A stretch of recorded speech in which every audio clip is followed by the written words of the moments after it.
dia. Então, hoje eu estou aqui para apresentar a nossa videoaula de desenho topográfico na disciplina GR 5621. Hoje a gente vai falar sobre desenho topográfico e, em primeiro lugar, a gente tem que definir o que é topografia. A topografia nada mais é do que a representação gráfica da superfície terrestre ou de um terreno delimitado sobre o plano horizontal.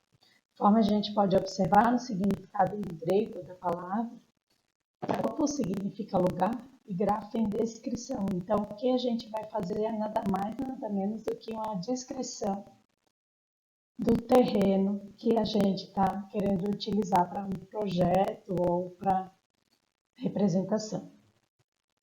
Segundo a NBR 3133, que é a norma que estabelece as diretrizes para a elaboração de projetos topográficos no Brasil, topografia significa o quê?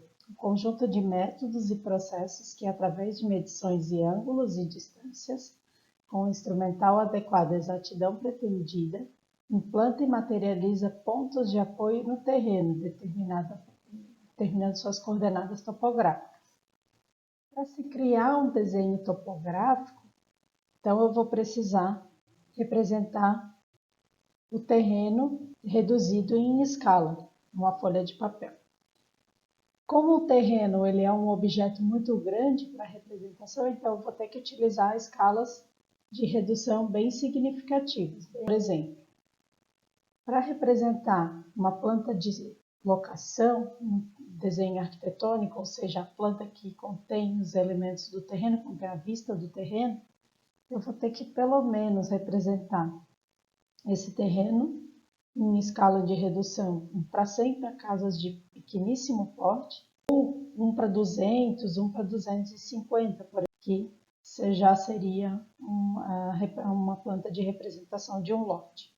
Então, a gente observa aqui que para representar um terreno inteiro, a gente precisa de pelo menos uma escala de redução de 1 para 100. Já para representar parte do terreno ou detalhes dos terrenos, a gente pode utilizar a escala de 1 para 50, mas sempre a gente vai utilizar a escala de redução. Já se eu quero representar a planta de situação da quadra, eu vou utilizar uma escala de 1 para 500, 1 para 1000, vai depender do tamanho da quadra em que o terreno se localiza. Já para informações de zoneamento, é interessante também utilizar 1 para 1000. Para informações de zoneamento, a partir de 1 para 1000, e para plantas de propriedades rurais, em que os terrenos são mais amplos, eu vou utilizar escalas mais amplas, escala de reduções maiores, por exemplo, para 1000, 1 para 5000. Já para a representação da carta temática urbana de um município, ou de cartografia, já vou utilizar escalas a níveis de mar, que são de 1 para 5000 em diante. E qual o seu objetivo? A topografia ela tem o objetivo de verificar a necessidade de nivelamento do terreno para implantação de edificações e construções, ou seja, a gente vai avaliar o relevo do terreno para verificar quais são os pontos que necessitam de modificação e fazer o estudo de análise geográfica para poder fazer a sua modificação. Para representar o terreno acidentado ou nivelado, é necessário realizar as seguintes medições: levantamento planimétrico, levantamento altimétrico, eu posso usar um dos levantamentos, ou ainda posso fazer os dois levantamentos. Então, na aula de hoje, a gente vai tratar do levantamento planimétrico. E o que seria o levantamento planimétrico? O levantamento planimétrico ele visa determinar a posição dos pontos de coordenada x, y sobre o plano de representação do relevo. O que seriam os pontos de coordenada x, y sobre o plano de representação do relevo? Na verdade, a gente vai fazer aqui o levantamento das medidas horizontais do terreno. A gente vai tratar no levantamento planimétrico da superfície horizontal do terreno. A gente não vai tratar ainda da parte das alturas, das elevações e dos declives do terreno. Isso aí é feito no levantamento altimétrico.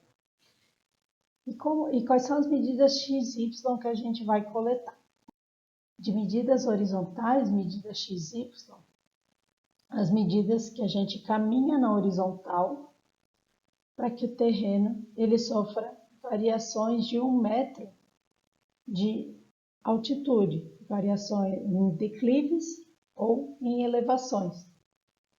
Então, eu vou caminhar ao longo do meu terreno, em tantos passos sobre a superfície horizontal, e eu vou verificar quanto que eu precisei caminhar nessa superfície horizontal para que eu descesse ou subisse 1 metro ao longo do terreno. O levantamento planimétrico, por se tratar de um levantamento de superfície, de coleta de dados da superfície horizontal, então ele define os limites de perímetro e área do terreno, ou seja, é nesse levantamento que eu vou montar a chamada curva poligonal, que é a curva que vai definir os limites do meu terreno. E para se fazer o levantamento planimétrico e definir a curva poligonal, é necessário calcular o azimuth ou o rumo do terreno. Azimuth e rumo são a mesma coisa, para encontrar os vértices dos limites do terreno. Então, o que seria o azimuth ou o rumo? É o quanto que eu tenho que caminhar em direção inclinada em relação ao norte sobre a superfície horizontal. Seria a inclinação da minha trajetória em relação ao norte. Por exemplo, se os limites do meu terreno eles são inclinados, eu não vou ter sempre um terreno que vai ser uma superfície retangular. Eu posso ter um terreno em que ele é formado por um polígono de linhas inclinadas nos seus limites.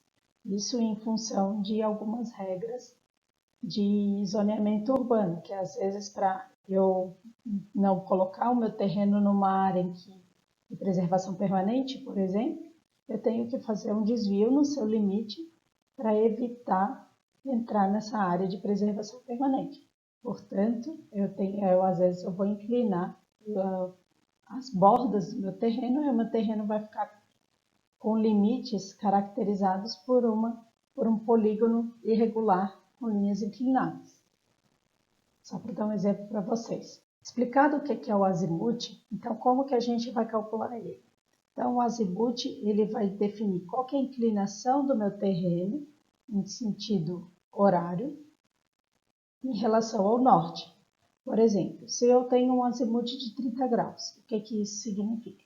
Significa que eu vou caminhar no meu terreno numa trajetória de direção inclinada e que essa direção ela faz 30 graus no sentido horário em relação ao norte. É como se eu caminhar, é como se a direção da minha trajetória ela fosse a seguinte: ela fosse a direção de 1 hora da tarde do ponteiro do relógio.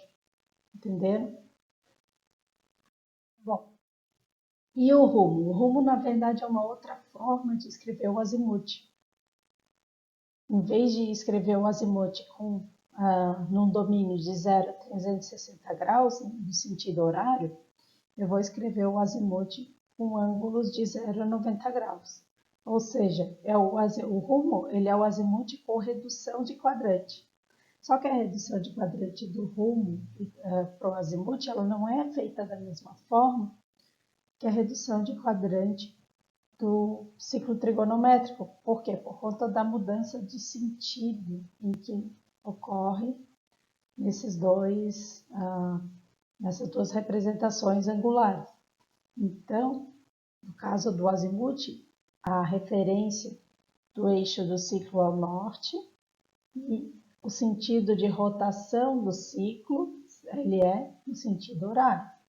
Então, a redução de quadrante para o rumo ela vai se dar de forma diferente, conforme a tabela que vocês podem visualizar aqui ao lado da figura do rumo. Então, se eu quero reduzir o azimuth ao primeiro quadrante, se meu azimuth está no primeiro quadrante e eu quero dizer isso através do rumo, então, eu não preciso fazer alterações, porque no primeiro quadrante o azimuth já está entre 0 e 90 graus. Já no segundo quadrante, eu vou ter um azimuth variando entre 90 e 180 graus.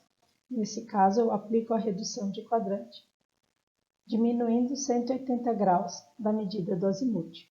A mesma coisa acontece quando o rumo está localizado no terceiro quadrante, então, ou seja, o rumo a sudoeste. Lembrando que as orientações do rumo, ela sempre vai se dar nos pontos colaterais da rosa dos ventos do quadrante em que o rumo se encontra.